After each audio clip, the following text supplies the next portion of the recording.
Tuhan Allah yang mengetahui isi hati, sifat, pikiran manusia, bahkan masa depan kita, semuanya Tuhan mengetahuinya.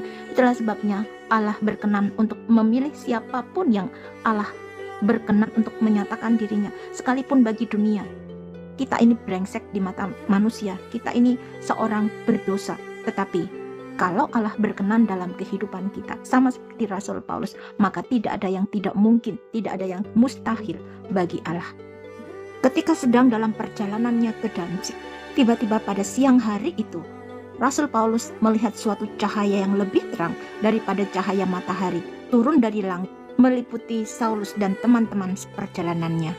Mereka semua rebah ke tanah, tapi Saulus mendengar suatu suara yang berkata kepadanya, "Saulus, Saulus, mengapa engkau menganiaya aku? Sukar bagimu menendang kegalah rangsang." Tetapi aku menjawab, "Siapa engkau Tuhan?" Kata Tuhan, "Akulah Yesus yang kau aniaya itu. Tetapi sekarang bangunlah dan berdirilah. Aku menampakkan diri kepadamu untuk menetapkan engkau menjadi pelayan dan saksi tentang segala sesuatu yang telah kau lihat daripadaku dan tentang apa yang akan kuperlihatkan kepadamu nanti. Aku akan mengasingkan engkau dari bangsa ini dan dari bangsa-bangsa lain, dan aku akan mengutus engkau kepada mereka untuk membuka mata mereka, supaya mereka berbalik dari kegelapan kepada terang dan dari kuasa iblis kepada Allah, supaya mereka oleh iman mereka kepadaku memperoleh pengampunan dosa dan mendapat bagian dalam apa yang ditentukan untuk orang-orang yang dikuduskan." Bagi murid-murid Tuhan dan orang-orang yang percaya pada waktu itu, nama Saulus adalah nama yang ditakuti, nama yang jahat. Saulus dikenal sebagai seorang yang sangat kejam, yang suka menganiaya jemaat Tuhan, yang berusaha untuk membinasakan jemaat Tuhan dan menyerahkan mereka untuk dimasukkan ke dalam penjara. Demikian juga ketika Saulus sudah bertobat, kemudian firman Tuhan datang kepada Ananias, seorang murid Tuhan. Firman Tuhan, "Ananias," jawabnya, "Ini aku Tuhan, firman Tuhan. Mari, pergilah ke jalan yang bernama Jalan Lurus dan carilah di rumah Yudas, seorang dari Tarsus yang bernama Saulus. Ia sekarang berdoa, dan dalam suatu penglihatan ia melihat bahwa seorang yang bernama Ananias masuk ke dalam dan menumpangkan tangannya ke atasnya supaya ia dapat melihat lagi." Jawab Ananias, "Tuhan, dari banyak orang telah kudengar tentang orang itu, betapa banyaknya kejahatan yang dilakukannya terhadap orang-orang kudus-Mu di Yerusalem, dan ia datang kemari dengan kuasa penuh dari imam-imam kepala untuk menangkap semua orang yang memanggil nama-Mu. Tetapi firman Tuhan kepadanya, pergilah, sebab orang ini adalah alat pilihan bagiku untuk memberitakan namaku kepada bangsa-bangsa lain serta raja-raja dan orang-orang Israel.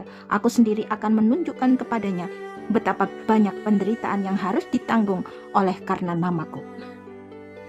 Lalu pergilah Ananias ke situ dan masuk ke rumah itu. Ia menumpangkan tangannya ke atas Saulus, katanya, "Saulus, saudaraku, Tuhan Yesus yang telah menampakkan diri kepadamu di jalan yang engkau lalui telah menyuruh aku kepadamu supaya engkau dapat melihat lagi dan penuh dengan Roh Kudus." Dan seketika itu juga seolah-olah selaput gugur dari matanya sehingga ia dapat melihat lagi. Ia bangun lalu dibaptis, dan setelah ia makan, pulihlah kekuatannya. Puji Tuhan, kita memiliki Allah yang hidup, kita memiliki Tuhan yang hidup. Dialah Yesus Kristus yang kita kenal, bahwa kita ini adalah miliknya Allah.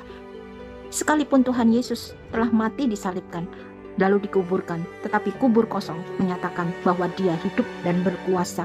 Tuhan Yesus naik ke sorga dan duduk di sebelah kanan Allah Bapa menjadi pembela bagi kita. Dan Tuhan Yesus tidak segan-segan untuk menampakkan dirinya kepada siapapun juga yang Allah berkenan untuk menyatakan dirinya kepadanya. Dan sama seperti Allah berkenan untuk memanggil dan menetapkan Rasul Paulus sebagai orang-orang pilihannya Allah, demikian juga dengan kita sebagai orang-orang yang percaya kepadanya. Allah berkenan untuk mengutus kita kepada semua orang yang belum percaya kepadanya, untuk membuka mata mereka supaya mereka bertobat dan berbalik kepada Allah, serta melakukan pekerjaan-pekerjaan Allah yang sesuai dengan pertobatan itu, sehingga mereka berbalik dari kegelapan kepada terang Allah dan dari kuasa iblis kepada kuasa Allah, supaya oleh iman mereka kepada Kristus mereka memperoleh pengampunan dosa dan mendapat bagian dalam apa yang telah ditentukan Allah untuk orang-orang yang dikuduskan. Dan ketika Allah memanggil dan memilih kita untuk menjadi alat di tangan Tuhan, maka Allah tidak akan membiarkan kita sendirian, tapi Allah memberikan kuasa Allah, kuasa Roh Kudus yang ada di dalam diri Kristus itu diberikannya kepada kita. Dan ini adalah janji Allah yang tertulis di dalam kitab Nabi Yoel.